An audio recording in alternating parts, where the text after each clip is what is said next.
Hello, and thank you for tuning in to Starting Small, a podcast about brand development, entrepreneurship, and innovation in the modern world.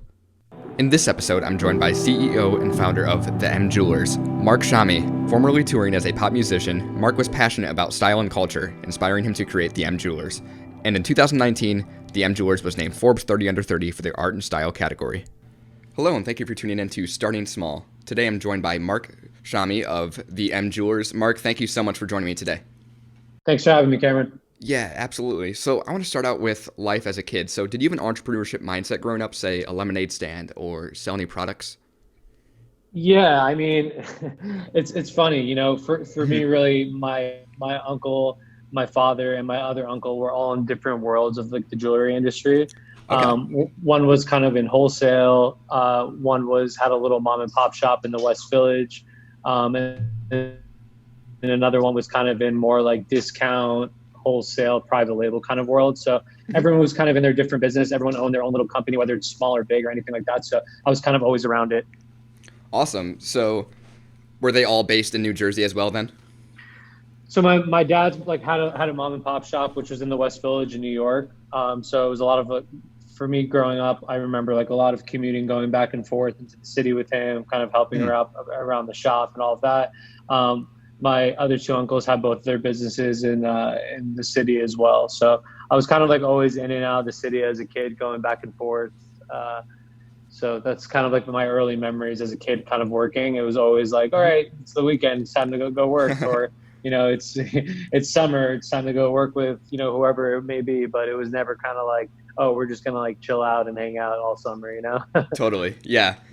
So for schooling, did you go on to study anywhere, university or anything? So it's funny, my whole childhood, middle school, high school is kind of like all over the place. So Yeah. my only kind of like, I graduated high school, and then after that, it's kind of crazy, but I went on tour as like a piano player for like a band Oh, no way. for about 6 or 7 years. So, for me, it was kind of like right out of high school. I was the only one in my class who didn't apply to college.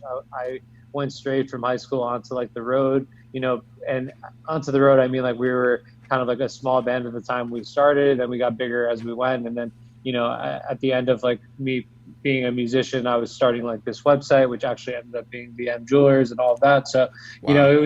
it was more so like, I had this other kind of experience where it was more kind of like a life experience where I was, kind of talking to people all day and, Totally. experiencing real life things instead of going to college. So I think that was kind of my education. It was kind of like the road and people and experiencing different cultures and, totally crazy experiences, and kind of bringing that back and be like, wow, okay, like I'm about to start a business, but now like I know a lot of these other things that you probably wouldn't kind of learn from going to school.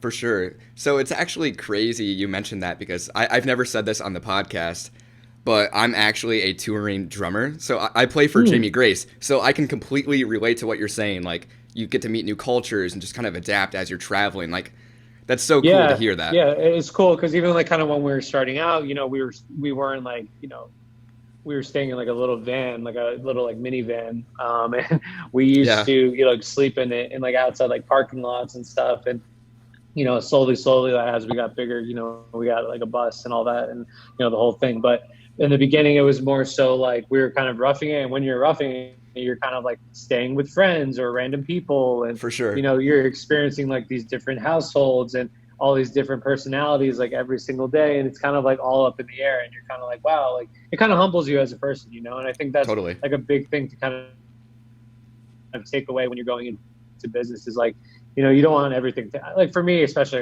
you don't want things to happen all at once because you don't really kind of get to appreciate, how long it took you to get there, or, the good things you have going on now. So it was definitely a great experience, and like definitely made me who I am, and put, now that, things started growing and all of that, I was like, okay, I really appreciate everything that's happened. So. Absolutely. So you said that you were on tour while creating TheMJewelers.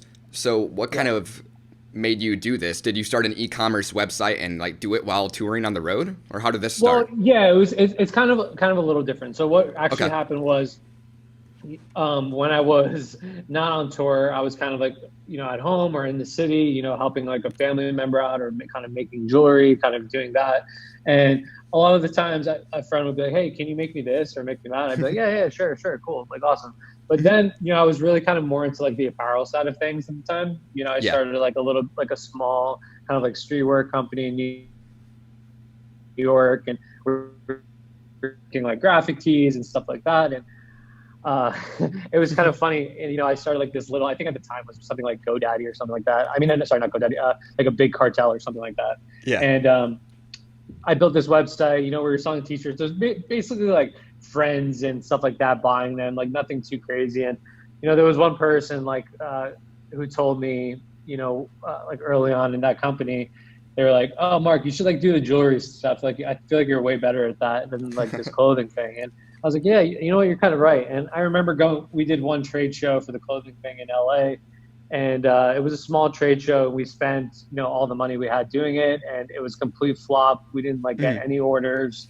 It was horrible. I came back like super bummed out and being like, damn, like this is done. Like I just spent all my money on this, like thinking it was going to like kind of turn around and make it this big thing. And, it really didn't. And I came back and like, again, you really humble yourself there because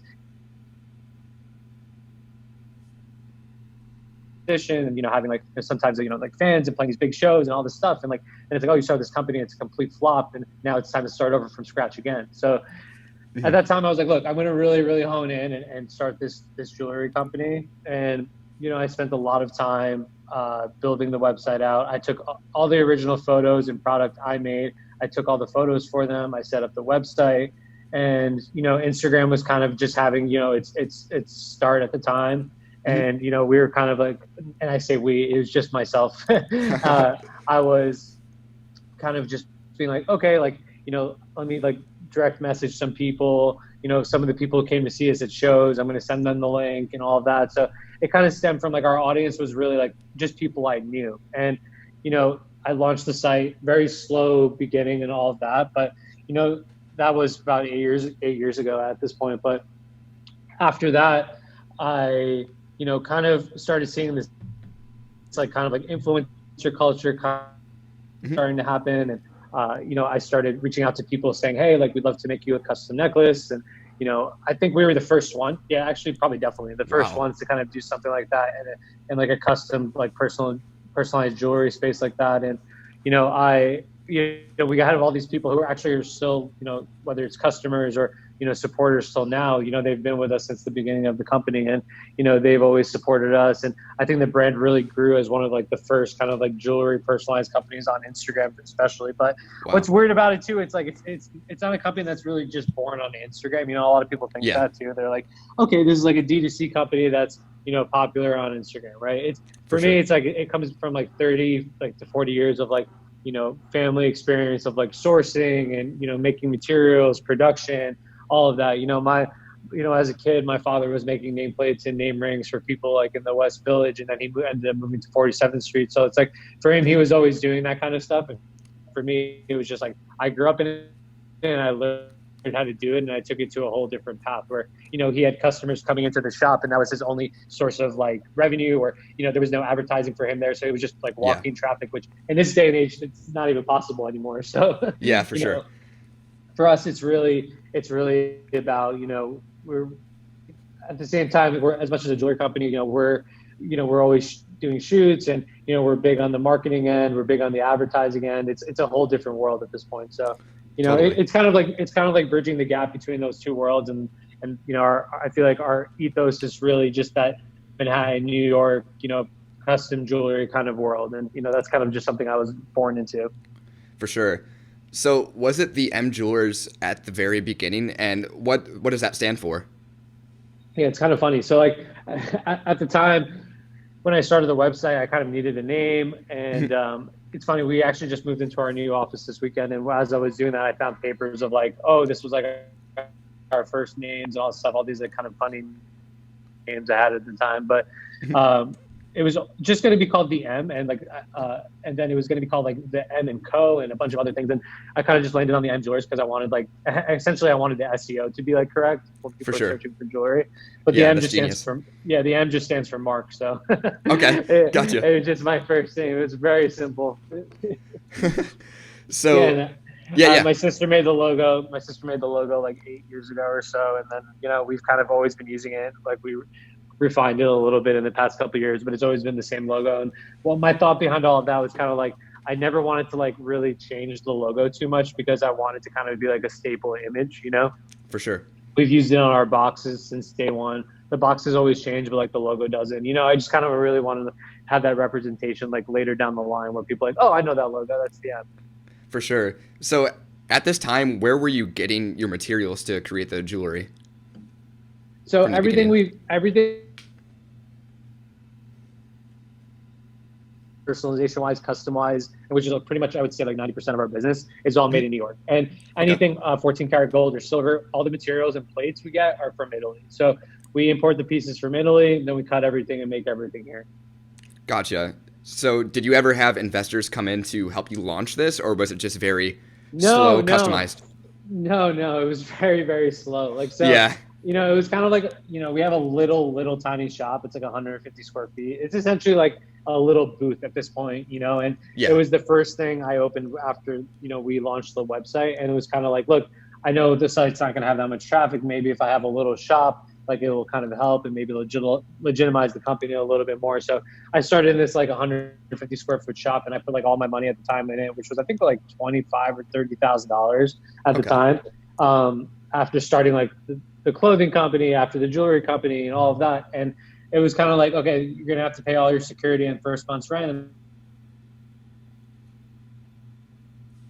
let's try this out. And I signed a really long lease too, which was wild. And so it was kind of like putting all the cards, throwing it all in, like everything on Reddit, essentially. And totally, it kind of went in, and luckily things worked out. But there was definitely some very low moments. It was like, okay, a week went by, we didn't have any sales. Like, now what do we do? It's like, I think that's a lot of the things, and it's kind of like good advice for people starting companies now. It's like everybody wants to say like, oh, I have a company, I'm starting a company, like a product is coming out, coming soon, we're launching on this date. But it's really about the follow through at the end of the day, not just like the launch. You know what I mean? Yeah. It's about how do you sustain that like 3-4 months after your collection or your product is out. Like, what do you do next? Totally. And I think those were the big low moments for me. Like, okay, wow, like we had a big rush of people, friends and family, and whatever, come the first week the shop was open or the site was open. But now what? Like, now how do we get it to the masses? Absolutely. So I think that was the really big battle. So with what would you say? Anything, Yeah, totally. What would you say is your main stream of advertising then? At this time, was it social media? Were you driving hard? Yeah, in the beginning, it was a lot of just kind of like organic, like influencers, things like that. The funny thing is, like, we never like were paying for like people to post this stuff, like, because essentially we're giving them like nice nameplates, it was like custom jewelry where it's like a gold nameplate or maybe something with like a small stone in it or whatever. So like in the beginning, it was kind of like I feel like we didn't even know what was going on, because we like these, like, it was kind of just like this open format of like, okay, hey, do you guys want like a nameplate? I guess you guys can post it or something. And it kind of just like started that way. And now we're in this world where like it's like sponsor post here, sponsor post there. You know what I mean? So it's For like, sure. I think we were kind of just like early on that, which was like kind of, I guess, luck. And we navigated more into like other things now, whether it's like retargeting or Facebook ads or Instagram ads. Now there's even TikTok ads, which it's kind of like, I don't know what's going to happen with that, but like there's all these different platforms which you could like essentially start a brand today and now you're promoting. You know what I mean? So for sure, it's definitely pretty wild. So who are some of the renowned, say, artists or celebrities that you've partnered with your jewelry then? There's been a bunch of people who have worn this stuff, for us, mostly like a lot of like the stronger collaborations we've done is like one thing I was really excited about was with Nike. We did like an Air Max Day collab with them, which was awesome. That was really something exciting to work on, just because, I came also from like a world where I kind of wanted like a clothing streetwear brand to work, and it didn't. And it was cool to kind of do something with them because I do just love Nike as a company. I love, everything they put out, and I love just like their whole company ethos and all of that too. So that was definitely like one of my favorite things to kind of work on. But Sure. there's always so many different projects for us. It's like it's such a fast paced environment for us because we always get like really crazy deadlines. Like, okay, we need this custom piece by tomorrow night, and it needs to be in Los Angeles, and it needs to have all these different things on it. And we're like, okay, let's do it. We're a really like scrappy team of people, and we're always just like, okay, we're just gonna get it done, Yeah. So what is your main demographic for jewelry, would you say? It really depends. It's like for us, I would say it's like more 18 to like 40, male and female. And for us, it's like we're opening up the male space a little bit more. We definitely started pretty much like kind of on the women's side of things. Yeah. And now we've kind of like, we're evolving a little bit more into like the men's space. So. Gotcha. So what would you say separates the M Jewelers from your competitors? I don't know. It's, people ask me this question all the time. And I think a lot of it is like, I don't really see that we have like a lot of competitors or anything like that. It's like, I think we're trying to do something a little bit different than a lot of other jewelry brands are trying to do. Not saying like, oh, we're better than everybody. No, totally. I'm just saying that like our whole thing is like, we want to work harder in like the tech space of things where we can show people what they're actually getting and show them like a rendering preview, which is something like we added on our website where you can go and see a nameplate and actually see what it's going to look like before you get it. So for us, it's more so like we're trying to build out the actual experience of how you get a custom piece done and made. And I think there's a lot of other companies are just kind of making stock pieces or they're just selling like trend stuff. And for us, it's more so like we want to make the best custom pieces with the best quality at the best price. Like I think that's our competitive nature where we know, hey, we come from 30, 40 years of sourcing and experience and For production. Sure. And we know we're going to have the best quality pieces and we know we're going to be able to deliver them at the best cost to all our consumers. So, it's a lot of times, I see people like, they're like, oh, like I got it from this place or whatever. But then a lot of people end up coming back to us and being like, yeah, I've had your guys' piece for like 4 or 5 years and it's perfect. That's awesome. So what does the process look like? Say a new customer comes on the site, they want a piece. What does that procedure look like for them when they place their order? Then what happens from there? Yeah, so it's you pretty much go on our website. If it's a custom piece, you can click on the piece and there's a preview mode where you can like type in your name or a number or anything like that, and then you can press preview and it'll show you like I would say like an 80% accurate rendering of like what it's going to look like. Mm-hmm. And since it's rendering, I mean, for the most part, it's like everything we do is cut by hand. So it's not going to be like exactly like that. Every piece comes out kind of different because everything is cut by hand. We have like a team of jewelers here. We're cutting everything by hand every single day. So Once you do that, it's kind of a like 8 to 12 day or 8 to 10 day like time frame, depending on the piece. Some of like the sterling silver gold plated pieces will only take from like 5 or 6 days. Some of the solid gold diamond pieces will take a little bit longer. It all kind of fluctuates. We just came out of like,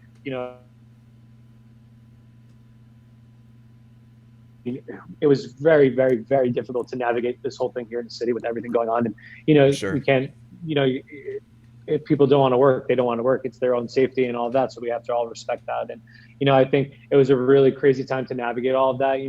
Totally. We are kind of like a scrappy team of people who are like, okay, we're going to do whatever it takes to make it happen. And we were able to like kind of find solutions and make things happen. And I think it made us like a little bit stronger from it. But answer your question, it's more so, you order the piece. It's a customized method where everything is kind of made by hand. And then, it takes like 10 or 12 days to create the piece, and then our team QCs it, and then it gets shipped out by us as well.